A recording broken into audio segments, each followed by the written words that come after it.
All right, everybody, welcome back. Get ready, because today we are doing a deep dive into something pretty fascinating. Yeah. Dopamine. Mm. You know, that brain chemical gets talked about a lot with Yeah. motivation, happiness, all that good stuff. It does. So we're going to look at this interesting piece. Looks like it's from dopamine. Natural ways to boost motivation and happiness. Okay. They're calling it coffee talk.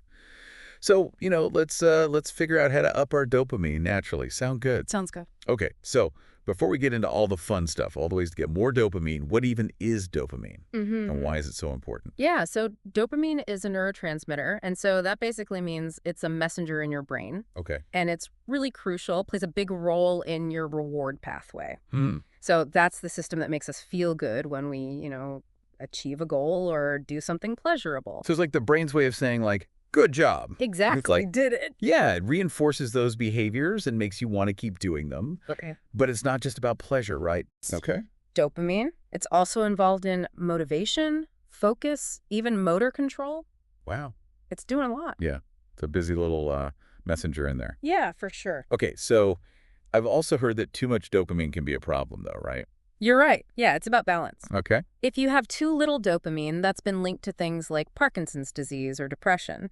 But then on the flip side, Right. an excess of dopamine can actually contribute to some addictive behaviors. Oh, that's interesting. Okay, so how do we make sure we're getting that sweet spot, just the right amount of dopamine? Yeah. So this piece we're looking at, they talk about some natural ways to boost your dopamine. Yes. So what can you tell us about those? There's actually a ton of things you can do to naturally support healthy dopamine levels. Okay. And a lot of it is stuff that's already, good for you anyway. Oh, good. Okay, good. Yeah, you don't have to do anything too crazy. I was a little worried it was going to be like this super restrictive regimen. Not at all. All right, good, good, good. For example, exercise is a fantastic way to boost your dopamine. That makes sense. I mean, after a workout, I always feel great mentally and Yeah. physically. Mm-hmm. But how does that actually work, though? So different types of exercise kind of have varying effects on how much dopamine gets released. Okay. So like high-intensity interval training, that triggers a significant release of dopamine and endorphins. Okay. Those are the other feel-good chemicals we associate with exercise. But Yeah. even just moderate exercise, like a brisk walk or yoga can be good for your dopamine. Okay, so basically moving our bodies in any way is good for dopamine. It is. Got it. All right, what about diet? Can we eat our way to higher dopamine? Absolutely. Diet plays a huge role in your brain chemistry, including dopamine production. Okay, so what should we be eating? Give us the dopamine grocery list. Okay, so a key thing to focus on is tyrosine. Okay. It's an amino acid that's a precursor to dopamine, Mm-hmm. and foods that are rich in tyrosine, things like chicken, eggs, fish, nuts. Gotcha. And then there's other foods that just support brain health in general, which indirectly benefits dopamine. Right. So things like avocados and bananas, Okay. or foods that are rich in omega-3 fatty acids like fish. Okay, yeah. So pretty easy things to incorporate into your diet. It is. Right. What about dark chocolate? There's always this talk about dark chocolate boosting dopamine. Is there any truth to that? There is. Dark chocolate contains flavonoids. Those are antioxidants that have shown to have some, neuroprotective effects, Okay. which includes supporting your dopamine production. But, Right. like anything, moderation is key. Yeah, especially with sugar. Exactly. Too much sugar isn't good for us anyway. Okay, speaking of things that are good for us, our source also mentions sleep. Yes. And I'll admit, I am very guilty of not always prioritizing sleep. Sure. But, what's the deal with sleep and dopamine?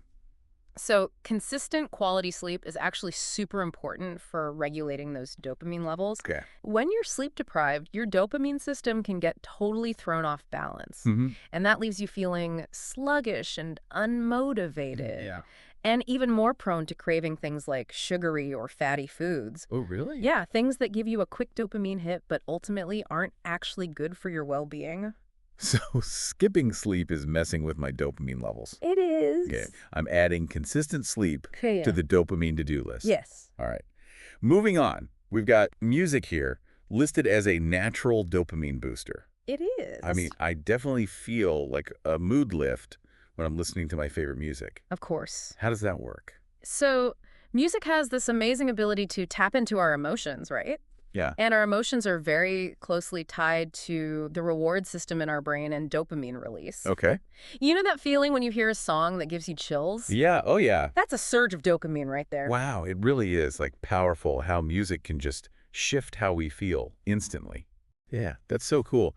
Okay, what about creative activities? Like, I'm not an artist or anything, but does this mean that even something like, doodling can boost dopamine? Yeah. Engaging in, any sort of creative activity, whether it's writing or painting or playing an instrument or just doodling, Okay. it can trigger that dopamine release. It's really the process of creating the expression that has this positive effect. So even if I'm, not a great artist or whatever, I'm still getting that dopamine boost. I Exactly. love that. Yeah. Okay. Last but not least, our source mentions mindfulness and meditation, Yes.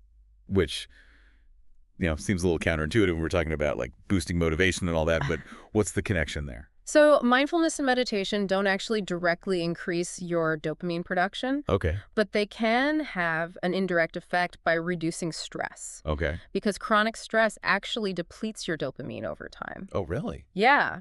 So by managing your stress through things like mindfulness and meditation, you're actually helping to create this more balanced and resilient dopamine system. So it's all about creating like a healthy environment for dopamine to thrive, Yes. not just forcing it to spike all the time. Exactly. Got it. Got it. Hmm. So it really is about making those like sustainable changes that benefit us in the long run, It is. not just chasing a quick fix or a quick hit of dopamine. You got it. Awesome. Well, this has been really interesting. Anything else you want to add about, getting that dopamine flowing in a good way? Yeah. I think this raises a question for all the listeners, right? Okay. Beyond the things we talked about, Yeah. what are the things in your life that actually bring you joy and make you feel alive? Hmm. Pay attention to those, Good because those are likely tapping into your own personal dopamine reward system. I like that. It's like a personalized dopamine treasure hunt. Exactly. Okay, awesome. Well, thanks for joining us for this deep dive into all things dopamine. Of course. And until next time, stay curious. Yeah. Bye.